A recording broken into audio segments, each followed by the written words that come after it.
Diyos na makapangyarihan sa lahat, Diyos ng langit at ng lupa, maging Diyos ng aming mga buhay, Panginoon. Maraming salamat po muli, Lord God, sa oras nito, sa prayer meeting nito, Lord God, na hinako mo ang bawat isa rito, Panginoon, na ligtas, Lord God, ingatan mo ang bawat isa, Panginoon, pinagpala mo rin ang tahanan ito, Panginoon, na mapapahayagan ang iyong salita sa gabi ito, anuman yung mga panalangin namin, Panginoon, na itinatataas sa iyo, Lord God. Tunay nga, Lord God, sabi ng Marcos, Lord God, ito'y natanggap na nga po namin, Panginoon, at binigay mo na nga po sa amin, Panginoon. Salamat, Lord God, na tunay nga, Lord God, ang aming mga panalangin na hindi nasasayang, Panginoon. Hallelujah, patuloy lang po kami nagtitiwala sa iyo, Panginoon. Patuloy lang po kami nananalig sa iyo, anuman ang hallelujah, kapahayagan mo, Panginoon, sa gabing ito, itago mo sa iyong likuran na magbabahagi, Panginoon.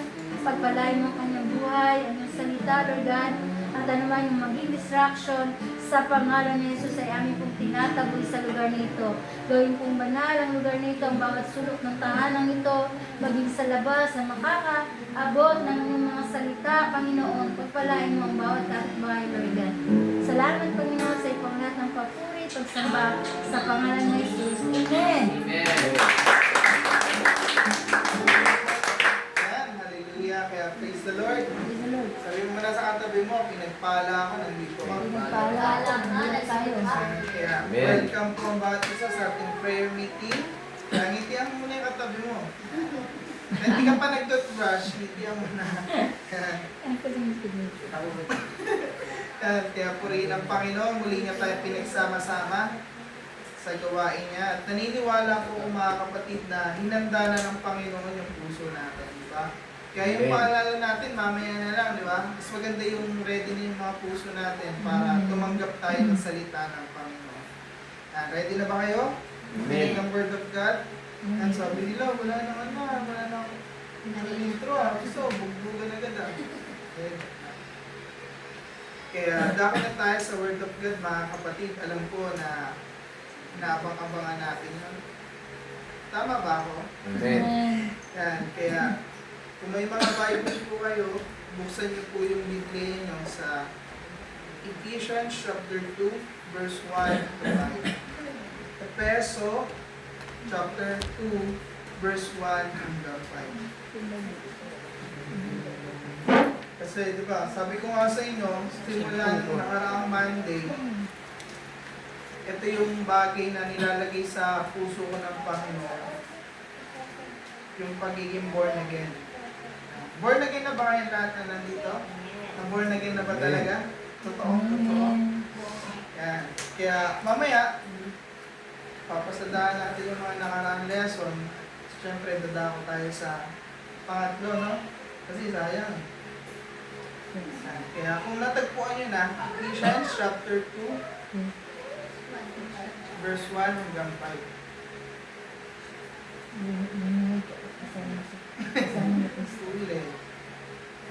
Ephesians chapter 2, verse 1 hanggang 5. Ito ang cellphone? Efeso na lang. Efeso. Sige, te, basahin mo na nga. Ayaw nila magbasa.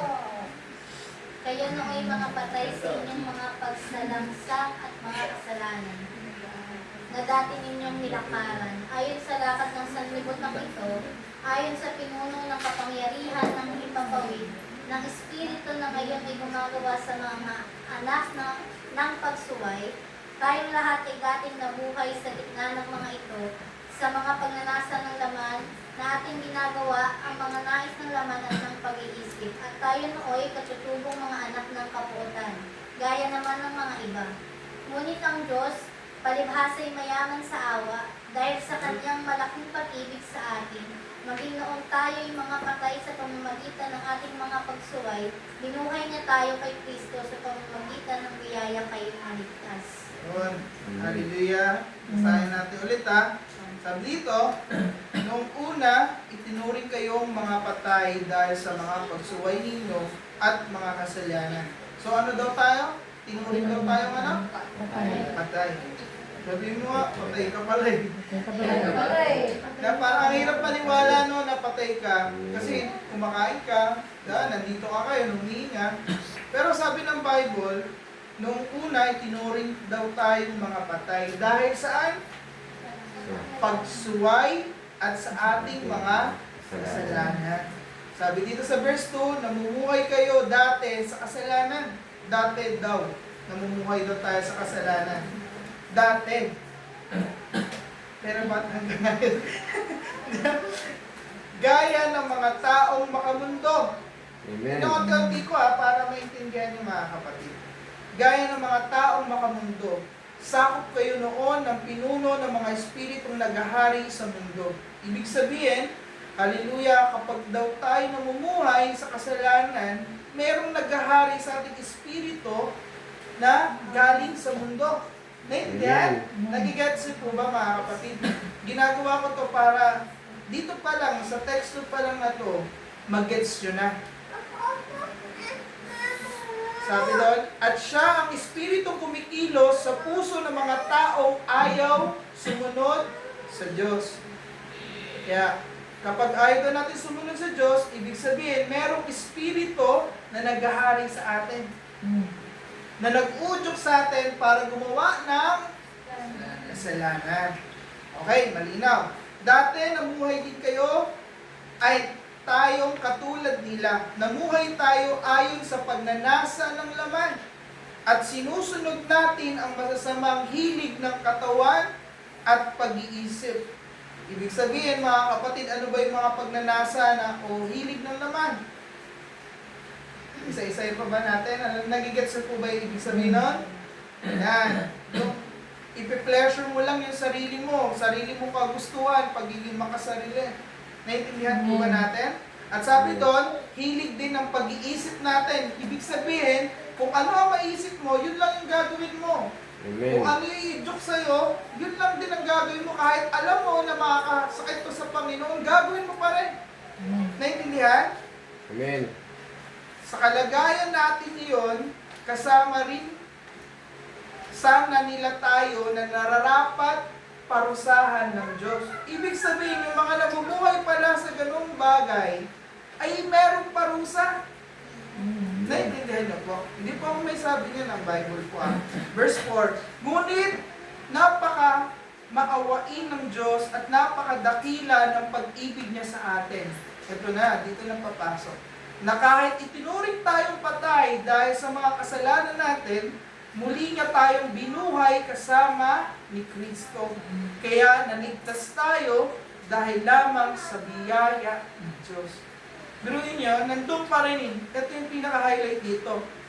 Na kahit tayo daw ay tinuring ng mga patay dahil sa mayamang habag at awa ng Panginoon. Dahil sa kanyang pag-ibig, mga kapatid, tayo ay muling nabuhay. Nagkaroon ng pag-asa. Yan. Kaya, nais ko na pong dumako sa sa topic natin ngayon. Gusto na pray mo na ba ta? Nagpaalam, no? Kasi baka sabihin niyo, lubak baka gusto pala. Pray mo na tayo mga kapatid. Hallelujah. Mapagpalang Ama na nasa langit, salamat po sa iyong kagandahang loob, sa iyong awa, sa iyong biyaya. Natunay nga po, O Diyos, na nandito po kami, na nagkakasama, hindi dahil gusto lang namin, kundi ito po yung plano mo. Hallelujah, ito yung pagkakataon na binigay mo sa bawat isa para mabuksan ang aming mga espiritual na mga mata, matanggal anumang pandaraya at kasinungalingan ng kaaway sa aming kaisipan, at higit sa lahat, Lord, matanggal din ang pagmamatigas ng aming mga puso. Kaya dalangin ko, Lord, na ang banal na Espiritu po ang siyang mangusap sa buhay ng bawat isa. Maunawaan namin kung ano yung totoo naming kalagayan sa harapan mo, upang sa ganon, Lord, hindi po kami magmalaki, hindi po namin itago, pagtakpan ang aming mga sarili, bagus, Lord, magpaayos po kami sa iyo, Panginoon. Kaya Lord, tulungan niyo po kami na maunawaan namin itong mensahe na to at lumabas po kami sa lugar na to na mayroong natutunan na kinatagpo mo ang aming mga puso. Hallelujah, nung mga nakaraang araw pa lang, Lord, talagang pinatunayan mo na sa amin, Lord, na tangi ikaw lamang ang kasagutan sa problema na meron kami, Panginoon. Kaya Lord, salamat po sa gagawin Hallelujah. Ngayong gabi, Panginoon, at maging sa akin pagtuturo, tulungan niyo po ako na maipaunawa sa kanila. Hallelujah, ang kalooban mo, Panginoon. Upang sa ganun, Lord, ikaw ang maparangalan, ikaw ang maitaas, Lord God. Kaya, Lord, lahat ng bagay na to, tinataas namin at pinagkakatiwala sa iyo. Ito po ang aming panalangin na may pasasalamat sa pangalan ng Panginoong Jesus. Amen. Hallelujah. Palakpakan natin ang Panginoon. Kaya ang title nito, The Condition of a Fallen Man, Why Man Must Be Born Again. Ang haba, no? Yan. The condition of a fallen man, why man must be born again. Sa Tagalog, mga kapatid, ito yung kalagayan nating mga tao. Bakit kailangan natin ma-born again? Naintindihan niyo po? Amen. Why man must be born again? Must be born again. Kasi doon sa mga walang, ng mga nakalipas na gawain, sa mga Bible study, talagang isa to sa mga bagay na nilalagay sa puso ko ng Panginoon, yung pagiging born again. Kasi sabi ko nga, maraming tao sa panahon natin ngayon, ang mali ang pananaw sa pagiging born again. People think, hallelujah, kapag binabanggit ang pagiging born again, ito yung isang tao na dumalo sa Christian church. Maraming nag-aakala na ang pagiging born again, mga kapatid, ay yung pagkakaalam lamang ng salita ng Diyos. O kaya naman pagsabay sa awitin, di ba? O kaya naman, ito yung mga tao na kung saan hinipo o umiyak sa mensahe o sa altar call. Akala natin yun yung pananaw natin sa pagiging born again. Pero nais ko pong sabihin sa inyo, mga kapatid, hindi po ayon ang batayan kaya tayo na born again. Maraming mga religious na tao, pero hindi pa talaga nakakatagpo ang Diyos.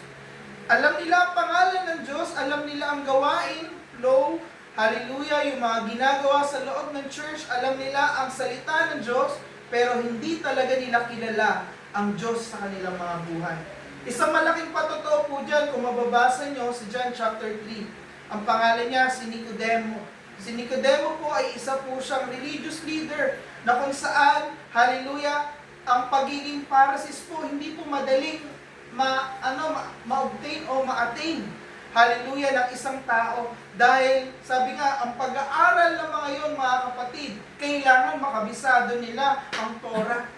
Ibig sabihin ng Torah, yung 5 books of Moses, na kung babalikan natin, matatagpuan natin siya sa Old Testament. Siya yung Genesis, Exodus, Leviticus, Numbers, Deuteronomy. Yan, tama. Yan. Ayun yung mga tinatawag na Torah. Yan. The Book of Law. Naiintindihan po ba natin? Hallelujah. Kaya binibigyan ko lang kayo ng para alam nyo. At yung pag-aaral nila, kailangan alam nila yun. Hindi sila makaka-graduate o mapupunta sa ganong estado kung hindi nila alam yon. At marami rin silang mga pagdadaanan. Kasi bago sila maging Pharisees, meron silang teacher na, alam mo yun, pag-a-applyan. Na kung saan tatanungin nila na, titignan ka ng teacher na yun kung karapat-dapat ka. Naintindihan nyo? Titignan ng isang teacher na yun na kung karapat-dapat ka na maging estudyante niya. Kasi yung pagiging estudyante na yun, mga kapatid, hallelujah, mahirap. No? Naintindihan nyo? Kasi magre-reflect, mga kapatid, yung estudyante na yun, halimbawa, ito, estudyante ko. Gusto niya maging estudyante ko. Magre-reflect kung ano yung ginagawa nitong tao na to. Yung ginagawa niya, magre-reflect sa akin. Kaya marami mga teacher that time na hindi tumatanggap agad. Naintindihan niyo po? Kaya medyo mahirap yung ganong sistema. Pero kahit na ganon, bagamat alam niya yung mga bagay na yun, lumapit pa rin siya kinagabihan sa Panginoon. Biruin niyo gabi, kasi ayaw niya makita siya ng ibang katulad niyang mga Pariseo, nahihiya siya, nalalapit siya sa isang guro. No, naintindihan niyo po? Amen. At nung lumapit siya, sabi na niya kay Jesus, alam ko, galing kayo sa Diyos, Kasi walang makakagawa ng ginagawa ng mga himala. Amen. At sabi niya, huwag kang magtaka, kailangan mo ipanganak muli. Sa English, you must be born again. Biruin mo, religious person, yet, hindi pa born again. At ayan ang kalagayan ng maraming mananampalataya ngayon. Kaya nilalagay ng Lord sa puso ko, hallelujah, na ang kalooban niya, gusto niya lahat tayo ma-born again. Naintindihan niyo po? Na lahat talaga tayo makakilala talaga sa Diyos. Kaya din naintindihan niyo po? Amen. Hallelujah, kasi sa totoo lang, maraming mga sa church, pero hindi pa talaga born again. No, naintindihan niyo po? Maraming tumanda na sa church, naglingkod sa church, and yet, hindi pa rin talaga siya born again. Kaya ito yung gusto kong talakayin natin ngayon, pag-usapan natin, na bago yung kaligtasan dumating sa atin, mga kapatid, kailangan muna natin pag-usapan yung kondisyon ng isang tao. Kasi bakit ba kailangan ma-born again ng isang tao? No, naintindihan niyo po? Bakit ba kailangan dumating sa point na yun? No? Kaya pag-uusapan natin kung paano tayo maliligtas, pero bago yun, kailangan muna natin maintindihan bakit kailangan tayo maligtas. No? Kasi bago nating pag-usapan yung sagot, kailangan muna nating pag-usapan yung tanong. Kailangan nating malaman yun at maintindihan. Bago natin pag-usapan yung gamot, kailangan muna natin pag-usapan yung disease o sakit para mas ma-appreciate natin, mga kapatid. Hallelujah, yung halaga ng sagot na binibigay sa atin. Bago natin pag-usapan yung Savior, kailangan muna natin maintindihan, mga kapatid, kung bakit kailangan natin ng Savior. Alam niyo ba, mga kapatid, bakit kailangan pa tayong iligtas ng Diyos? Ano pa talaga yung kalagayan natin? Kasi marami sa totoo na nga, maraming tumagal sa church ang hindi nakakaunawa nito. Ang alam niya lang, dahil mahal siya ng Diyos, kaya namatay lang sa kanya si Jesus. Pero hindi niya alam kung ano talaga ang kalagayan niya sa harapan ng Diyos. At ito ang pag-uusapan natin. Ano ba ang ibig sabihin ng born again? Hallelujah! Kasi kailangan natin makita muna yung kalagayan ng isang tao. Bakit nga kailangan ipanganak muli? Naintindihan niyo po ba? Amen. Kasi ang problema, hindi natin nakikita yung kung gaano kaseryoso yung kalagayan natin. Amen. Kaya nga, kung ituring natin si Jesus sa buhay natin, parang ganun-ganun na lang. No? Parang dagdag na lang siya sa ating habit o sa ating sistema sa buhay. Yung pag-church natin, parang nagiging ano na lang siya sa buhay natin. Kasi hindi natin naintindihan yung totoo nating kondisyon, kung gaano kaseryoso, mga kapatid. Kasi hindi mo rin ma-appreciate kung gaano kalaki ang ginawa ng Diyos para sa kaligtasan mo. Kung hindi mo alam, hallelujah, yung kalagayan mo. Kasi kung titignan mo sa sarili mo, parang masasabi mo, okay naman ako . Hindi naman ako masamang tao. Nagbibigay, tumutulong pa rin naman ako sa mga nangangailangan. May mga mali lang akong nagawa. Di naman siguro sobrang lala nun, di naman kagaya ng ibang tao na sobra papatay ng tao. Ako nagsisinungaling lang. Ako ano lang, simpleng ano lang, lihim-lihim lang, okay na ako doon. Di naman siguro masama yun. Tama po ba? Amen. Hindi naman ako kasing kasama ng iba. Tama po ba? Amen. Paano muna natin sila isa? Sige, nahuli naman ako. Dito, kaya sa teksto na to, dito sa topic natin, dito natin maintindihan bakit ba kailangan mamatay ng Panginoon para sa atin. Pero magsisimula muna tayo, tignan natin yung sarili natin sa harapan ng Panginoon. No? Hallelujah, kasi minsan akala natin kailangan lang nating i-improve ang ating mga sarili, magtanggal ng mga masasamang ugali, masasamang habit, akala natin okay na yun. Pero ang tanging kailangan natin, mga kapatid, hindi rin relihiyon, hindi rin motivation para maano tayo na magbago. Ang kailangan natin, bagong buhay mula sa Panginoon. At ayun ang dahilan kung bakit sinabi ng Panginoong Hesus kay Nicodemus na you must be born again. Kailangan mong ipanganak muli. Kasi kung babalikan natin, ito na, medyo bibigat-bigat lang ako ng konti Mabigat naman na ako, pero papagaanin ko muna ng konti. Hallelujah, kasi simula, kung babalikan natin ang Biblia, makikita natin ang history ng tao. Hallelujah. Kung gusto natin maintindihan kung bakit tayo bumagsak, syempre babalikan natin yung pinakasimula. At sa Genesis chapter 1, makikita natin na nilikha ng Diyos ang tao.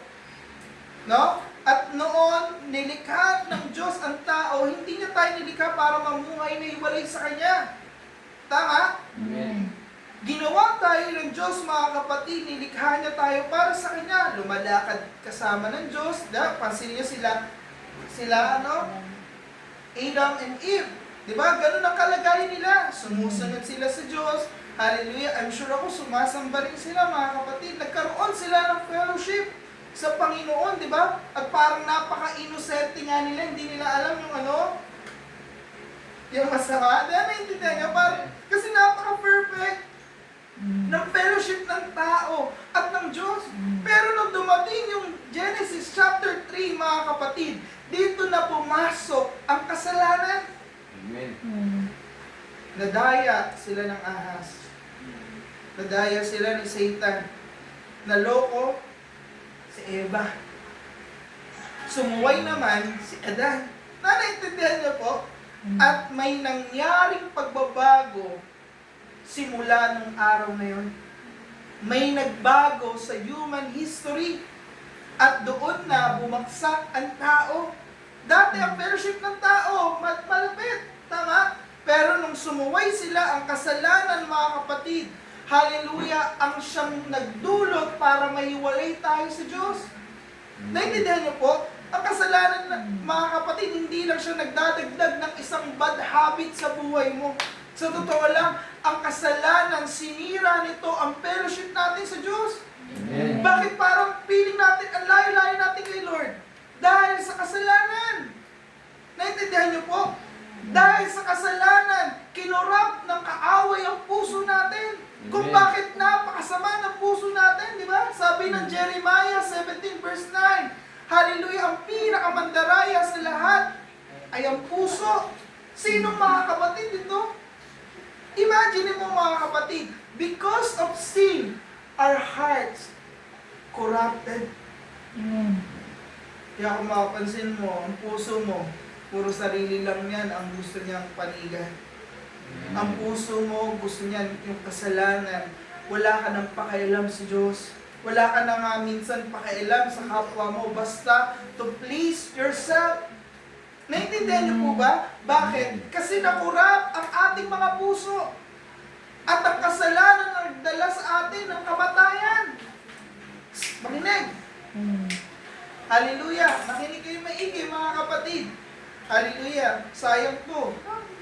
Ang kasalanan na nagdala sa atin ng kamatayan. Yung fellowship nila wala eh. Di ba? Tama? Pero nung simula silang sumuway, nagkaroon ng kamatayan. Amen. Nagkaroon ng pagkahiya. No, naintindihan niyo ano nangyari nung nagkasala sila? Nagtago. Di ba? Nagdulot siya ng takot. Mga kapatid, at higit sa lahat, nahiwalay talaga tayo sa ating Diyos. Amen. Nung pinili ng tao na mamuhay na malayo sa Diyos, doon nagsimula ang mga consequences natin, mga kapatid. Naintindihan niyo po? Doon tayo nagsimula na masira ang ating katayuan sa Panginoon. At ito yung kailangan nating maintindihan. The greatest tragedy of the fall was that man lost the garden. Naintindihan niyo po? Yung pinakamahirap na nangyari sa isang tao, hindi yung napalaya sila eh. Ang pinakamahirap na nangyari, na tragedy sa buhay nila, mga kapatid, hallelujah, ay nawala yung fellowship nila sa Panginoon. Amen. Naintindihan po ba natin? Kaya ano ba yung kalagayan ng tao Simula nung tayo ay bumagsak. Simula sa kanila. Number one, na gusto kong talakayin natin, nakalagayan ng isang tao. A fallen man is separated from God. Unang kalagayan ng isang tao, hallelujah, ay hiwalay tayo sa Diyos. Sabi ka ng Isaiah 59 verse 2, basahin niyo mga kapatid. Isaiah chapter 59 verse 2. Anong sabi doon mga kapatid?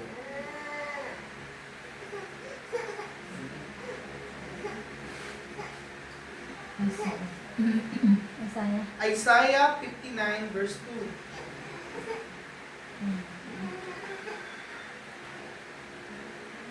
Verse 2. Opo. Kita, pakibasa nga po. Ngunit ang inyong mga kasalanan ang siyang naglayo sa inyo sa Diyos. At iyon ang dahilan kung bakit niya kayo tinalikuran at hindi na siya makikinig sa inyong mga dalangin. O biruin nyo mga kapatid, ang kasalanan daw natin ang naghiwalay sa atin sa Diyos. Naintindihan nyo po? Amen. Ang ating kasalanan nag-create ng separation natin. No? Parang ganito tayo mga kapatid. Ito ang Diyos, ikaw to. Amen. Kahit anong gawin natin pagdugtong na hindi natin kaya, kailangan mo dito. Bawal ka umilalim. Kailangan sa taas ka lang. Pero hindi mo kaya, di ba? Bakit? Merong nasa pagitan, ano to? S-I-N. Ano yun? Sin. Ayan ang nag-separate sa atin, mga kapatid. Dahil ang Diyos ay holy, mga kapatid. At ang tao naman ay makasalanan, hindi niya pwedeng baliwalain. Amen? Yung kasalanan. Kaya nga ang pinakamalaking problema ng humanity, mga kapatid, hindi lang financial problem. Makinig kayo mabuti ha. Hindi lang yung political problem. Hindi lang yung emotional problem na meron ka. Hindi lang din yung relationship problem, mga kapatid, o family problem. Hindi lang yung career problem ang meron, ang kinakaharap ng isang tao.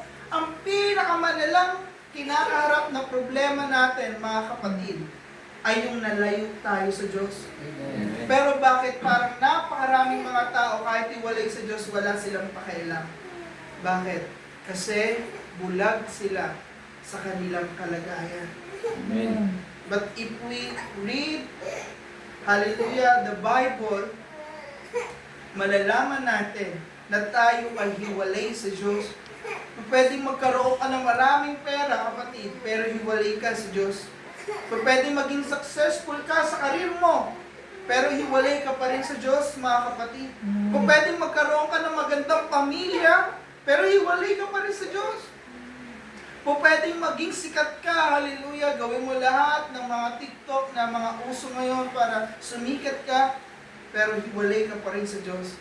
Kung pwedeng mo makuha halos lahat ng bagay, hallelujah, na gusto mo, pero hiwalay ka pa rin sa Diyos. Bakit? Hallelujah. Tandaan niyo po, merong emptiness sa puso natin na walang kahit na anong bagay sa mundong to ang makakapil sa atin. Tanging ang Diyos lang. Hindi kayang punuin ng pera, ng relationship, ng success, ng mga entertainment na inaano natin sa ating mga sarili. Ang tanging makakapil lang niyan ay ang Diyos na gumawa sa atin.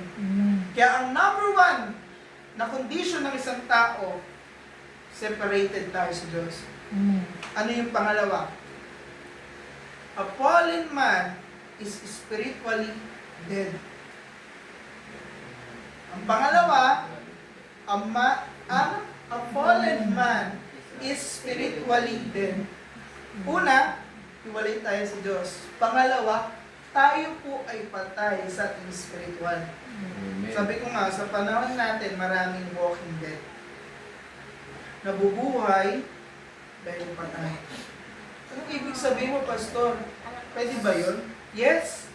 Anong sabi ni Pablo sa ating teksto sa verse 1? Balikan nga natin. Ephesians chapter 2, verse 1. Anong sabi doon? Mga kapatid? Ephesians chapter 2 verse 1, anong sabi? Apo. Ipagmula ng Kristo Jesus sa pamamagitan ng kalooban ng Diyos sa mga banal na anak. Ephesians po ba yun? Patient sa kanila. Ephesians chapter 2 verse 1. Na.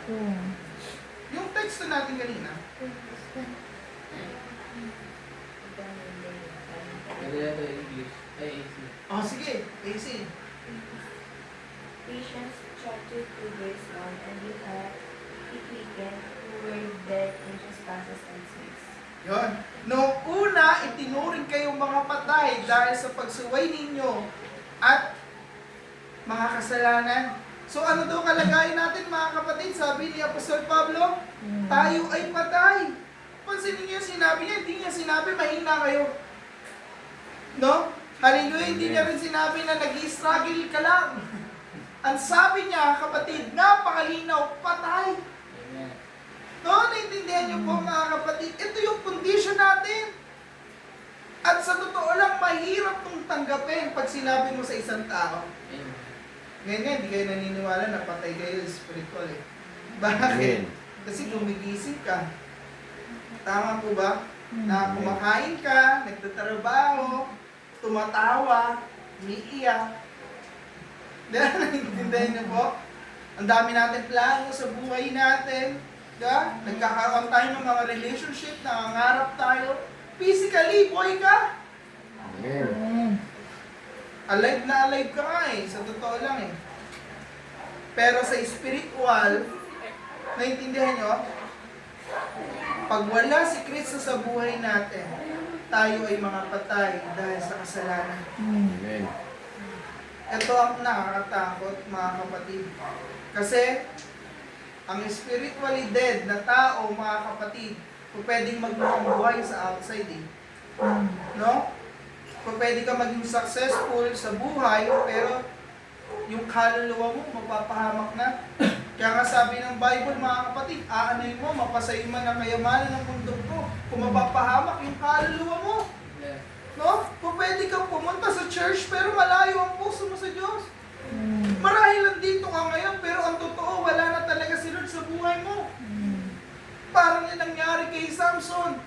Kala niya, nandun pa ang anointing ng Lord, ang pagsama ng Lord. Pero ang totoo, wala na. Yes. At ayan ang nakakatakot. Pwedeng mag-look ka na parang spiritual sa panlabas. Pero yung spiritual mo talaga sa kalooban, mga kapatid, patay. Para tayo mga Pariseo. Ano yung Pariseo? Anong kalagayan ng Pariseo? Diba? Kung papansin niyo, babasahin niyo ang Bible, grabe, rebuke yun ng Panginoon. Para kayong mga nicho. Ang ganda niyo sa panlabas, pero ang babaho ng kalooban niyo. Amen. No? Naiintindihan ko ba natin? Kaya sa totoo lang mga kapatid, hindi natin kaya. Kasi patay tayo. Ang isang taong patay, kahit sigawan mo yan, di yan makikinig. Ang isang tao na patay, kahit suntukin mo, di yan nagante. No, naiintindihan nyo? Kaya hindi na ako magtataka kahit ilang beses kang paalalahanan, makarinig ng Word of God, hindi ka nagre-response. Bakit? You are dead. Amen? Amen. Sorry to say this, but the reality, mga kapatid, na kinakaharap natin. At hindi natin kayang buhayin ang mga sarili natin. No? Naintindihan nyo? Kaya nga sabi ng verse 5, ay no, sa verse 4, grabe yung biyaya, di ba? Ng Diyos sa atin. Kasi imagine mo, hallelujah, ang isang taong patay, mga kapatid. Kahit anong sabihin mo dyan, bumangon ka. Hindi yan makakabangon. Kahit anong encouragement ang ibigay mo dyan, hindi yan babangon. Tama? Mga kapatid, kahit sigaw-sigawan mo yan, kahit suntukin mo na yan, bumangon ka, hindi yan babangon. Bakit? Kasi patay siya. Ganon din ang ating kalagayan, mga kapatid. Di natin kayang iligtas ang ating mga sarili.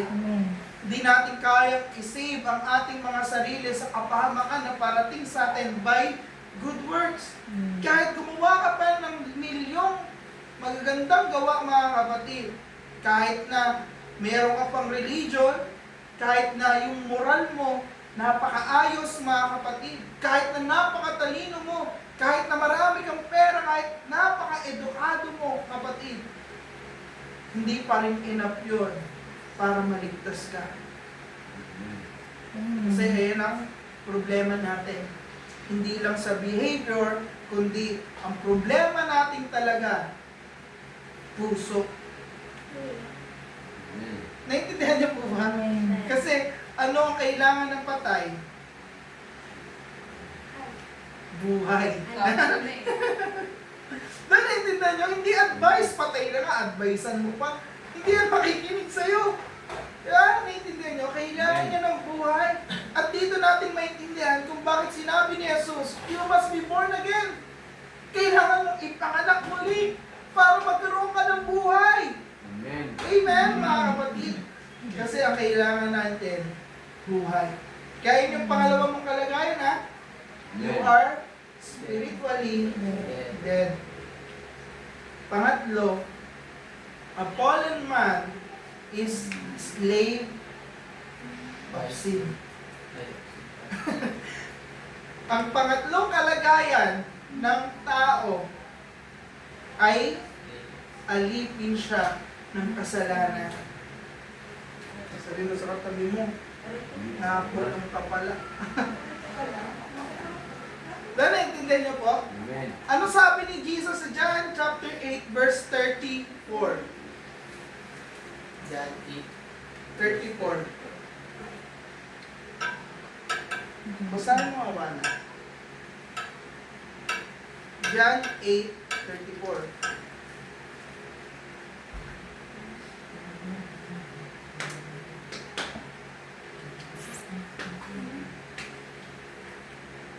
Nakita mo na? Sige, English muna. Kasi alam mo, Tagalog yun. English ba sa'yo?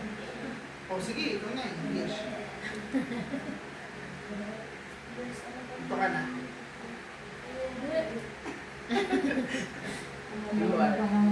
Ha? Jesus replied. Sige. Jesus replied. Lasa mo ba? Jesus replied, I tell you the truth. Everyone who sins is a slave of sin. Sabi ni Jesus, I tell you the truth. Sinasabi ko sa iyo ang katotohanan. Kung sino ang gumagawa ng kasalanan, ay alipin. Ito. Alipin ng kasalanan.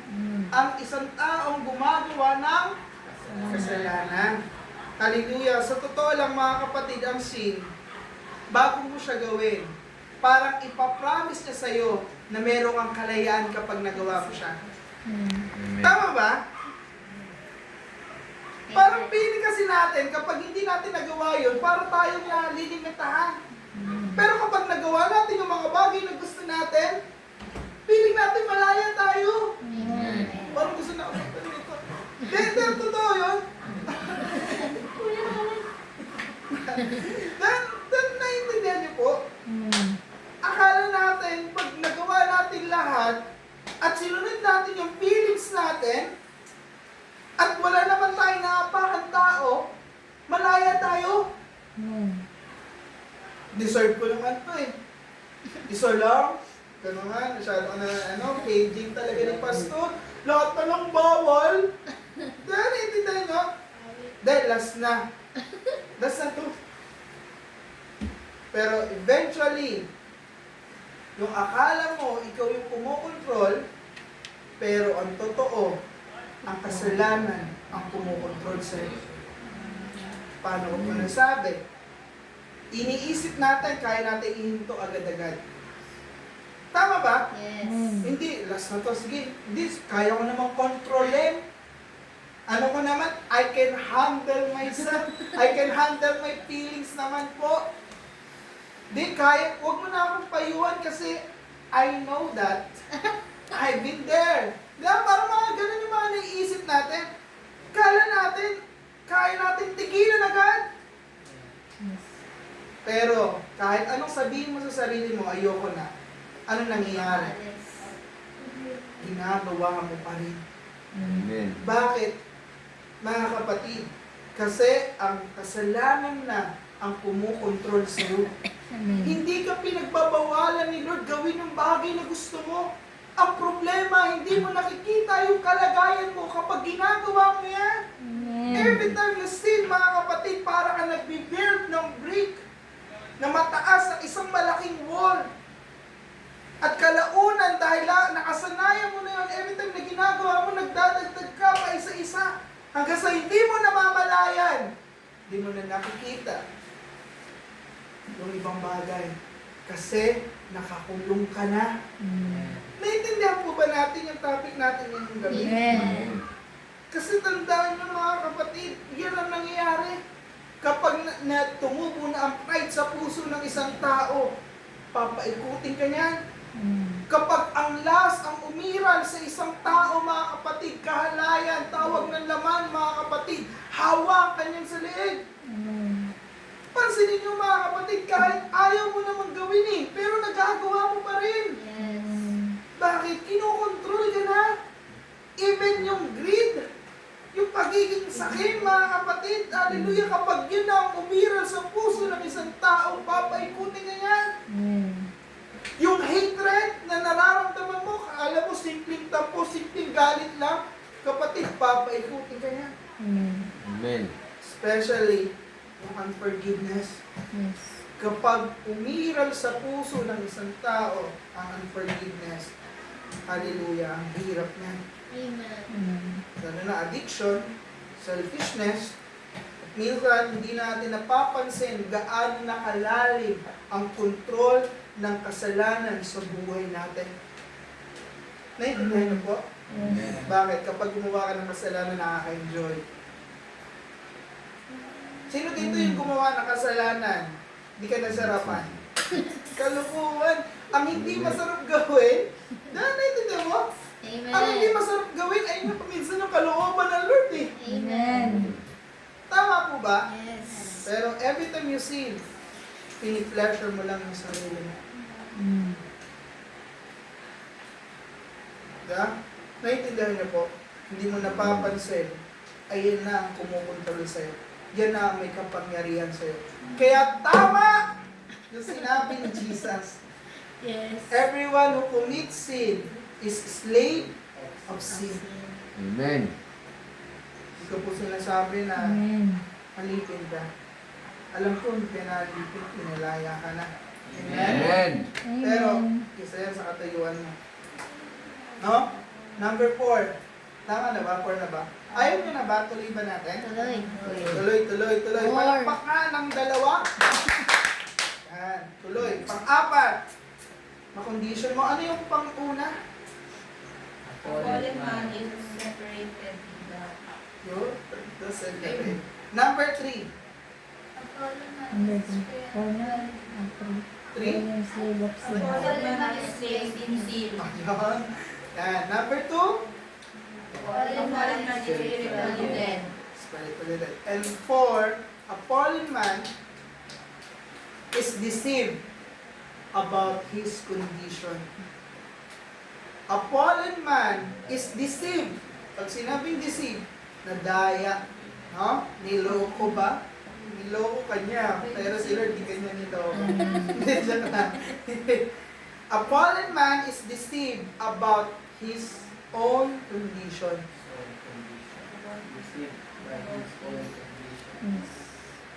Antok na sila eh. Deceived by his own condition. Deceived by His own By his own condition. condition. Alam nyo, ito yung isa sa pinaka-dangerous sa condition ng isang tao. Amen. Bakit? Kaya nang dayain sarili niya. Amen. Meron na kagad reply. Dahil naiintindihan niyo po. Yes. Kasi sa totoo lang, marami sa atin ganito ang kalagayan. Hindi naman ako masamang tao ah. Pastor, hindi naman ako ganun kasi sama. Ito lang naman yung ano ko. Hindi naman siguro ako mapupunta ng impyerno nito. At least nag-church pa rin ako. Tataas-taas pa nga ako kamay pag Sunday. Tama, kapatid, nagising pa naman ako, nagbibigay pa naman ako, tumutulong pa naman ako. Mas mabuti pa naman ako kaysa dun sa mga nag-backslide. No? Naintindihan nyo? Amen. Pero, ang masama, hindi tayo pinag-pray ni Lord sa mga katulad din nating sina. Ang dapat natin maging salamin, yung standard niya. His holiness. No, naintindihan niyo po? Kaya nga sabi ng Romans chapter 3 verse 23, for all have sinned and fall short of the God's glory. No, pero yun yung mga kapatid, lahat daw tayo ay nagkasala at hindi nakaabot sa kaluwalhatian ng Diyos. Napansin niyo po yung ginamit na word, all? Hindi sinabi, some lang. Yes. Hindi lang yung mga bad people, alam mo yung mga notorious, yung mga addict. Hindi lang ayun yung sinabi nila mga kapatid. Ang sabi doon, all. Ibig sabihin, kasama ko, kasama ka, kasama tayong lahat. Amen. Naiintindihan niyo po ba mga kapatid? Amen. Every human being, kailangan natin ng grasya ng Diyos. Amen. Kaya nga ito yung napakaganda ng gospel mga kapatid. Hallelujah. No? Kailangan natin ng Panginoong Hesus. Kailangan lang natin aminin. Ang mahirap lang sa condition natin, nadadaya tayo. At kapag nadaya ka, anong gagawin mo? Wala na. You will cover your condition. Itatago mo. Anong ginawa nila Adan at ni Eva pagkatapos nilang magkasala? Tago. Magtatago. Tinakpan nila yung kanilang mga sarili. Tumakbo sila palayo sa presensya ng Diyos. Kala naman nila nakakatago sila. So, naiintindihan niyo po. At ganyan ang nangyayari sa atin. Nagtatago. Nagpipretend. Ano pa mga kapatid? Ano pa ba ginagawa natin? Gumagawa tayo ng image sa panlabas natin na gustong makita, na gusto natin ipakita sa mga tao na okay tayo. Yes. Pero ang nakikita ng Diyos kung ano ang nasa ilalim ng pino-cover natin. Amen. Nakita niya ang puso natin. Nakikita ng tao ang outside, nakikita ng tao yung pagngiti mo, nakikita ng tao yung appearance mo, nakikita ng tao yung behavior mo, pero nakikita ng Lord yung condition ng puso mo. Amen. Nakikita niya yung motibo mo. Naiintindihan niyo po ba? At ang katotohanan mga kapatid, hindi natin kayang itago ang condition natin sa Panginoon. Hindi, okay lang yan, te. Okay lang. Ay, okay. Hindi, okay lang. Sige lang, sa'yo na yan. Pero ito ang pinakamagandang bahagi mga kapatid. Hallelujah, kahit na nakikita ni Lord ang kalagayan natin, mahal na pa rin tayo. Amen. No? Alam niya lahat tungkol sa atin, alam niya yung past natin, alam niya yung mga failures natin, alam niya yung mga secret sins na ginagawa natin, alam niya yung struggles natin mga kapatid, alam niya lahat. Amen. Kahit yung bagay na ikaw lang ang nakakalam. Yes. At lagi niya pa rin tayong tinatawag na lumapit sa Kanya. Amen. Ayun ang kagandahan sa ating Panginoon. No, hindi natin kailangan isave ang ating mga sarili. Bagamat lagi, mahilig tayo magtago, pero si Lord gusto Kanyang makalaya dyan. Gusto Kanyang makaalis sa kalagayan mo. Hindi mo kailangan ayusin muna yung sarili mo. Gusto niya ayusin yan, kasama siya. No? Kaya nga, ang tao mga kapatid, mahilig tayong isave natin yung sarili natin sa paanong paraan. Inaakala natin, pag-alid natin sa isang religion, maliligtas na tayo. Yes. Yung paggawa natin ng mga good works, maliligtas na tayo nun. No? Naintindihan niyo po? Magbago lang ako onte, tanggalin ko lang yung kasalanan ko na to, condition ko na to, ligtas na ako nito. No, kapatid. Sinusubukan natin maging disiplina, di ba? Naintindihan nyo? Sinusubukan natin maging, alam mo, maayos yung moral natin, yung pag-iisip natin, sinisikap natin maging better person, mga kapatid. Pero tandaan nyo mga kapatid, yung good works natin, hindi niya kayang burahin ang ating kasalanan. Amen. Minsan nakala natin ganun no? Pag nakagawa ka ng kasalanan, gawa ka na mabuti, okay na yun.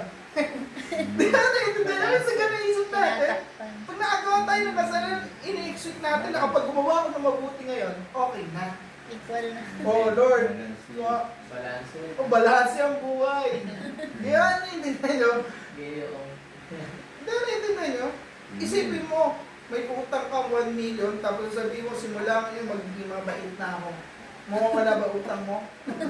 Kalukuhan yun. Pwede sana kung gano'n, no? Utang na lang ako ng utang. Hindi na utang. Kasi may utang na. Hindi, no? Nawala ba yung utang? Hindi. So, pwede ka maging mabait, pwede ka maging generous, mga kapatid, pwede kang tumulong sa maraming tao, pero nandyan pa rin ang consequences ng kasalanan. Amen. Hindi natin mababayaran ng sin by simply doing something good. Naintindihan niyo po? Amen. Kailangan natin ng tagapagligtas. Kailangan natin i-redeem tayo. Kailangan tayong mapatawad, mga kapatid. Kailangan tayong mapanumbalik yung ating relasyon sa Ama. That's why we need a Savior. No? And that Savior, His name is Jesus Christ. No, naiintindihan niyo po? Kasi anong sabi ng kasalanan? Anong kabayaran ng kasalanan? Kamatayan. Kamatayan. Napakalinaw. Diba? Romans 6:23. Ano sabi doon? For the wages of sin is death. Ang consequences ng ating kasalanan, hallelujah, may kabayaran ng kasalanan, naiintindihan niyo po? Hindi lang ito yung physical death, pero ang pinakamahirap, yung separation natin sa Panginoon. Kaya hindi natin pwedeng maliitin yung kasalanan, mga kapatid. Kasi magdadala sa iyan sa kamatayan. Kamatayan walang hanggan sa impyerno, pagkakahiwalay sa Diyos. No? Minsan nabubuhay tayo sa kultura na parang, hallelujah, lalo na sa panahon natin ngayon, ang paggawa ng kasalanan parang entertainment na lang. Parang puso. Hindi masama. No, naiintindihan niyo po, ganun ang tingin natin.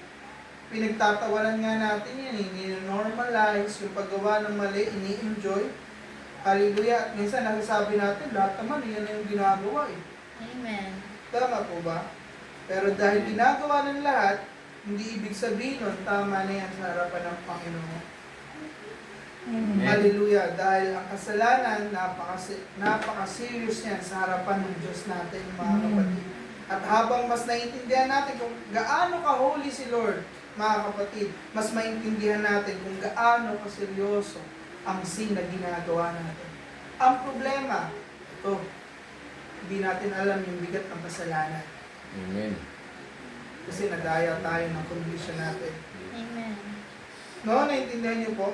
Pero nais ko kayong bigyan ng pag-asa. Bagamat ganun ang kalagayan natin, tayo ay patay, hiwalay, alipin, Amen.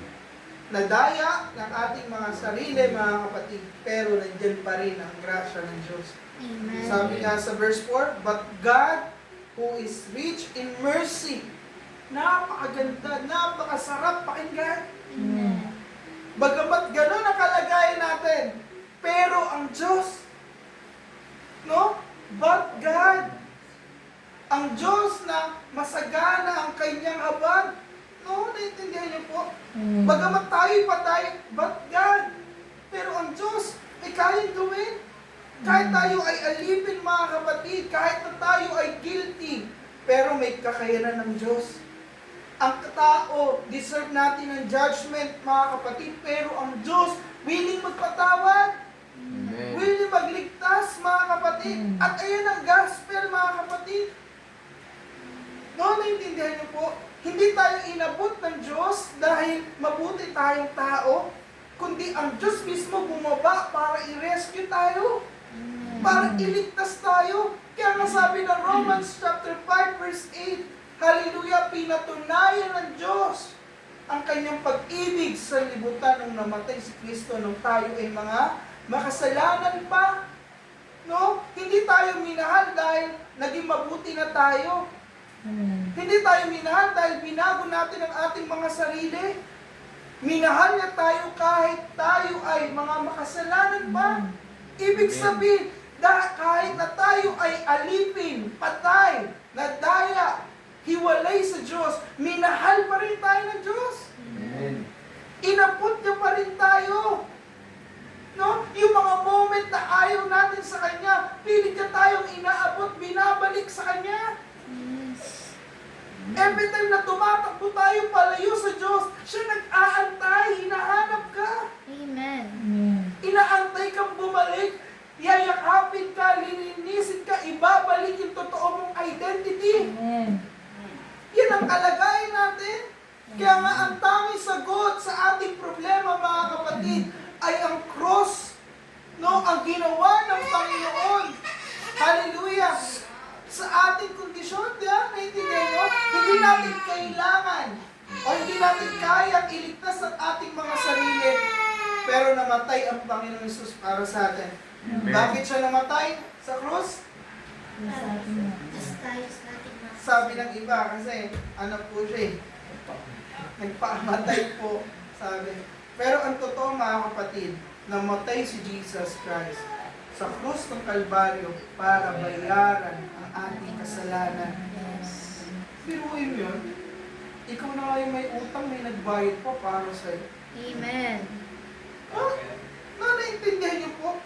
Ganun kawiling ang Panginoong Yesus na bayaran ang ating mga kasalanan. Kapalit buhay niya.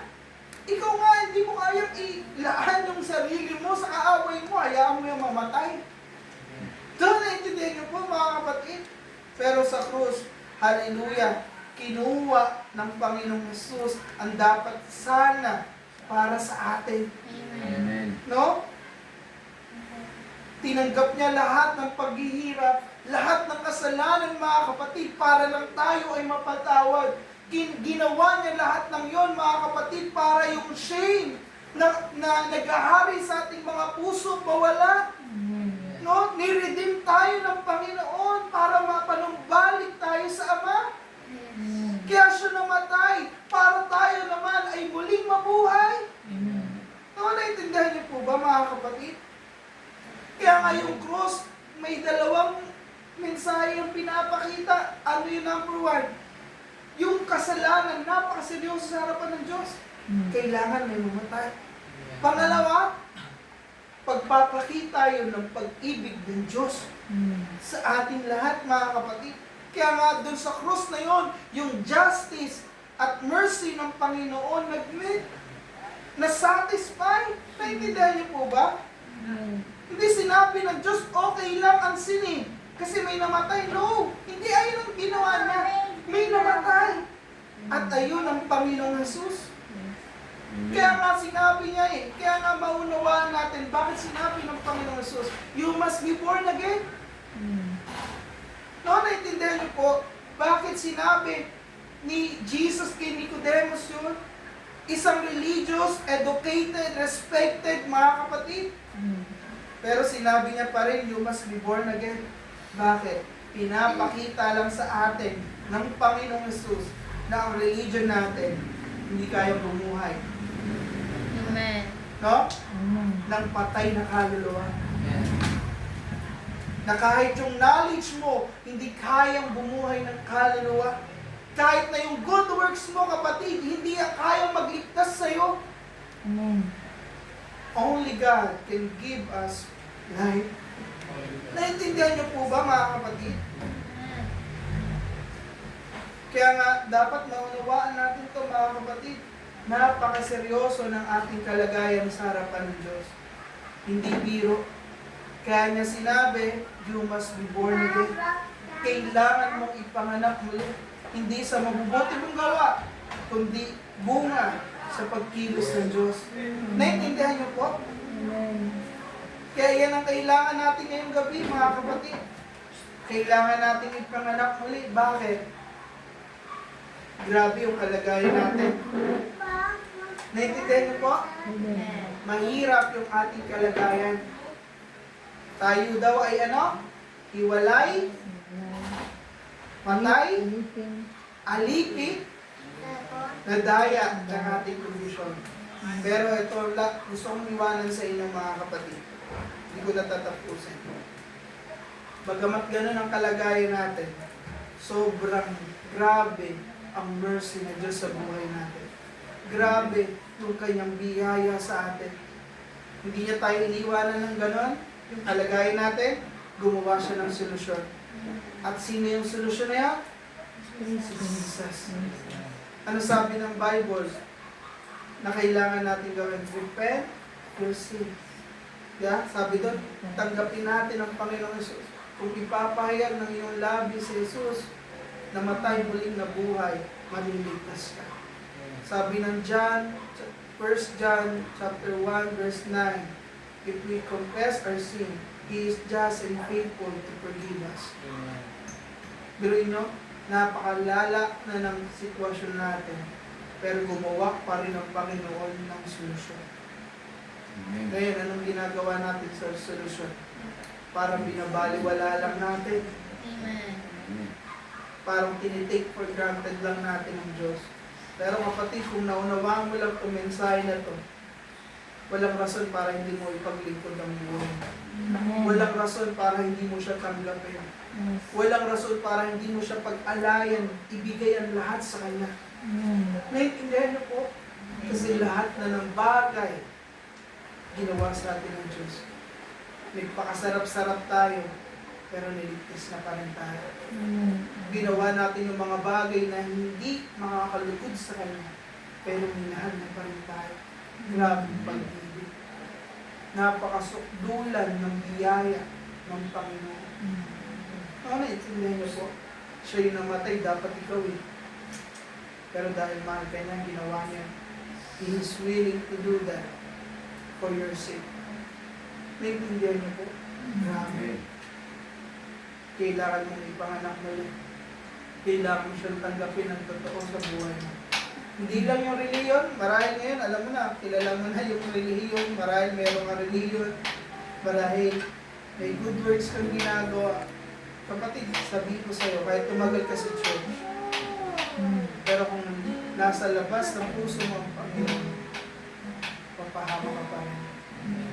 Kailangan natin siya tanggapin ng totoo sa ating mga buhay. Kaya ngayong gabi, bago ko manalangin, gusto ko awitan muna natin ang Panginoon ng sukdulang biyaya. Alam niyo po ba yung kanta na yan?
Hallelujah.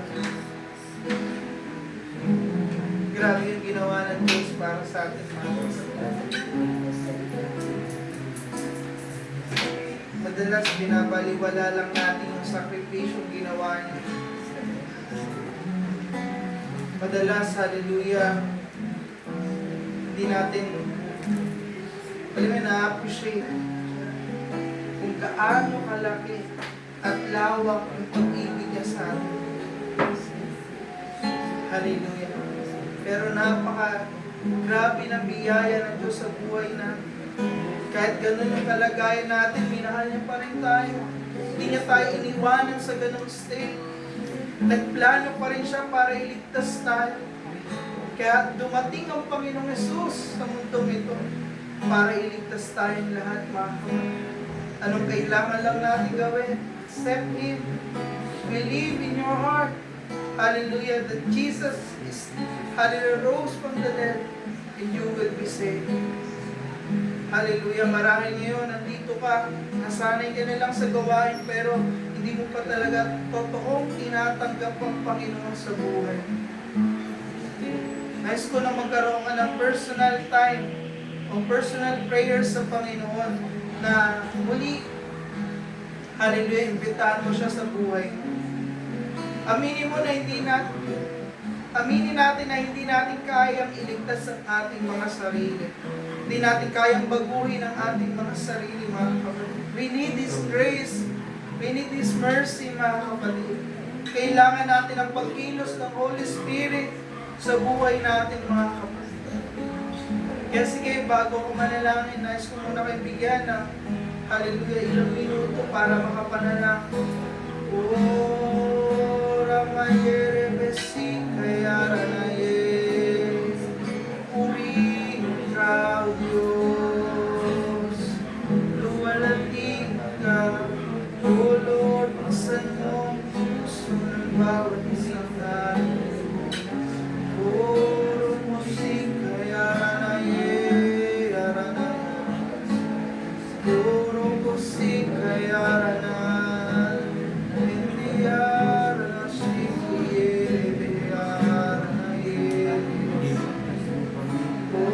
Holy Spirit, ikaw ang kumilos sa puso ng bawat isang tali. Kataguin mo sila, hallelujah, sa kanilang mga panaginip, Lord, kahit sa mga bagay, hallelujah, na parang ordinaryong nangyayari lang sa kanila, Lord. Mag-usap ka, muli ang umpisa ng kanilang mga puso, Diyos, hallelujah.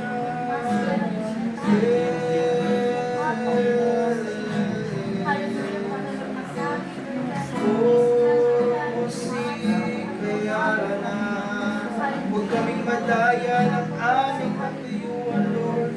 Hallelujah, Lord. Nakita namin ang aming katayuan. Hallelujah, Lord God. Ikaw ang maging salamin namin, O Diyos. Hallelujah, sa gabi ito. Lord, we need you, Lord God, dahil apart from you. Hallelujah, wala kami pagkagawa kami. Oh, Jesus, hallelujah. We praise your name, O God.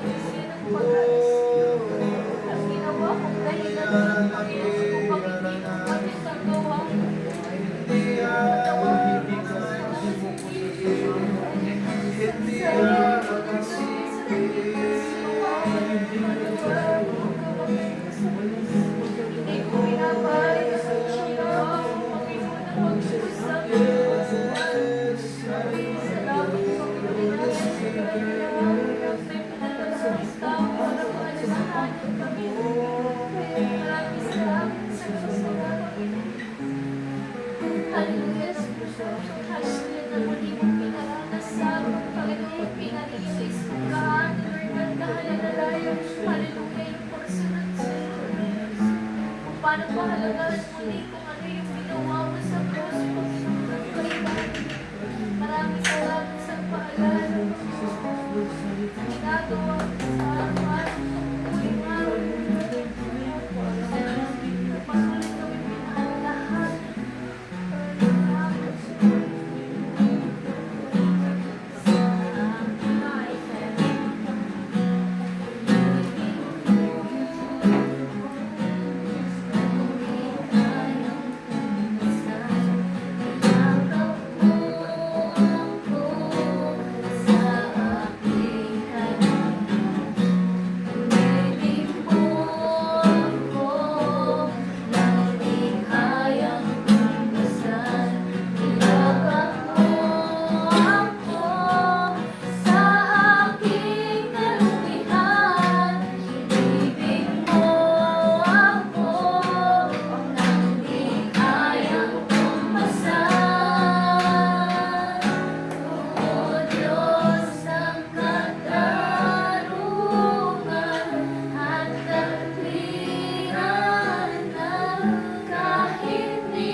makapangyarihan sa lahat. Lord, salamat po sa iyong mga salita na nasik ngayon, na siyang nagpa-remind, higit sa lahat na nagbukas ng aming mga puso, ng aming mga mata, Lord God, ng totoo naming kalagayan sa harapan mo.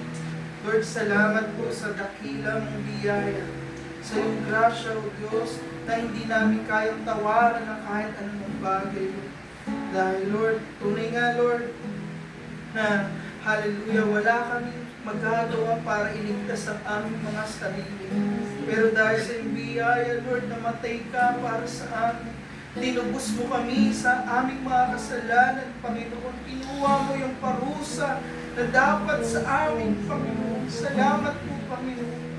Hallelujah. Kaya ngayon, sa mga oras na ito, Lord, binubuksan namin ang aming mga puso. Muli ka namin pinapapasok, muli ka namin iniimbitahan. Kung, hallelujah, kung noon, Panginoon, di kami naging seryoso sa iyo. But ngayon, Lord, hallelujah, ikaw na po yung maging Panginoon at tagapagligtas ng aming mga buhay. Ikaw yung maging hari ng aming mga puso, Panginoon. Ikaw ang masunod, hallelujah, Lord God. At ang Holy Spirit ang patuloy na kumumbita sa amin. Lord, anuman yung mga, hallelujah, pangungusap mo, Panginoon, wag namin pagmatigasin ang aming mga puso. Kundi, Lord, maging masunurin kami sa iyo, Panginoon. Kaya, Lord, sa iyo na pinagkakatiwala, inaalay ang aming mga buhay, Panginoon. Hallelujah, dahil ikaw lang ang makakapagpabago nito, Panginoon. Ikaw lamang po ang makakapagbigay sa amin ng pusong laman, pusong masunurin sa iyo, Panginoon. Kaya Lord, salamat po sa mga kapatiran na nandito na dumalo, Panginoon, ng gawain. Pagpalain mo po ang kanilang mga buhay, Panginoon. Especially, Lord God, sa tahanan ito, hallelujah, na pinagamit nila yung kanilang lugar para pagdausan ng iyong gawain, Lord. Maranasan nila ang kapayapaan na nagmumula sa iyo, Panginoon.